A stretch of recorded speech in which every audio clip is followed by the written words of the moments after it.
to show you two of our products that we announced today. One is the HP Veer, and this is the Pre 3. So I wanted to show you a couple of things on the Veer. A lot of the things that you guys know about WebOS are largely improved, I think, on this device using WebOS 2.0. So some of my favorite features that I'd like to highlight again are cards, synergy, and also the ability to use just type, which is something that I particularly love. So, for example, cards are still there, like we mentioned before. My favorite usage of WebOS, actually. I know many times I've had to write an email and had to bounce back and forth between looking up a phone number or looking up details elsewhere, and then it makes it very easy for you to use an application and then switch over to something else and jump right back to where you were doing before. Okay. So perfect for someone who's always looking for multitasking. The other thing I wanted to talk about is just type. So a lot of people know this as universal search, and they think of that as, say I'm at Safeway and I'm thinking of ordering a chicken salad or making a chicken salad. Before we had it so that you could search for Google, you can search for Google Maps, Wikipedia, and Twitter, but we've added a bunch of things to enhance this list. So you can actually add new search options here, depending on particular websites that have search engines available. Okay. But we also have something called quick actions.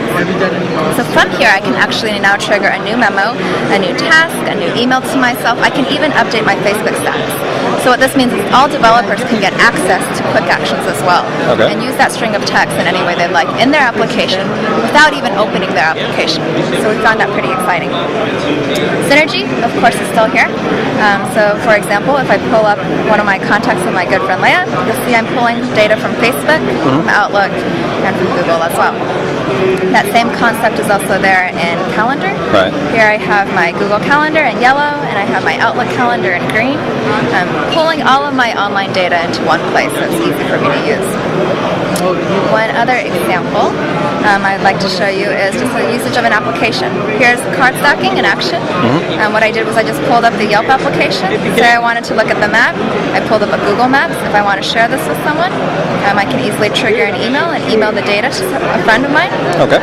And then if I wanted to go back up here and pull the phone number, for example, I can do that as well. And it's very easy for you to kind of organize your thoughts and follow your actions in one place.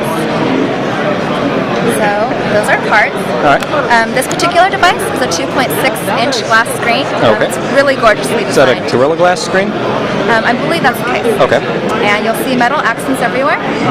A 5-megapixel camera in the back. We also still have the mirror that we all love. One of my particular favorite features.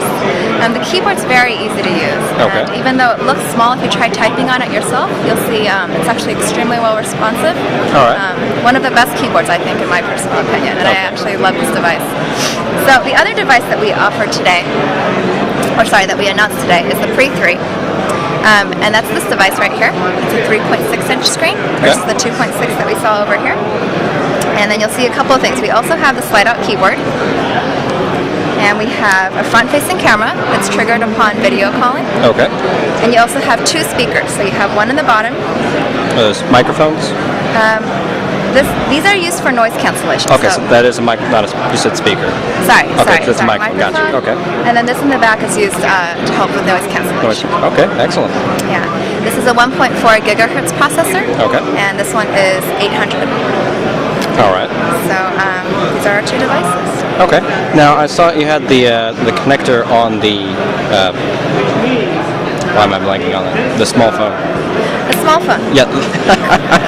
The Veer, the HP Yes, Veer. the Veer. Sorry. The HP Veer. The connector on it was this magnetic thing on the side here.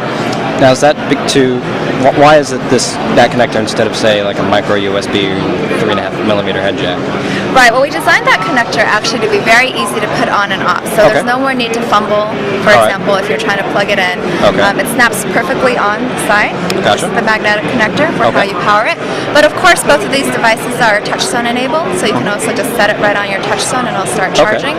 And also another exciting thing is when you set it on your touchstone, it triggers something new that we're announcing called exhibition mode. All right. And what it does is it turns your screen almost into like a screen saver, like an interactive screen saver. Okay. And all developers can access this. All right. So if you have a Facebook app, for example, we'll have examples there at our demo booth. When you stick it on your touchstone, it basically will stream through your newsfeed. Okay. Story is another application that we're showing off today. And when you get the phone, it comes with 3 mission mode. The phone will come with your agenda mode. Okay.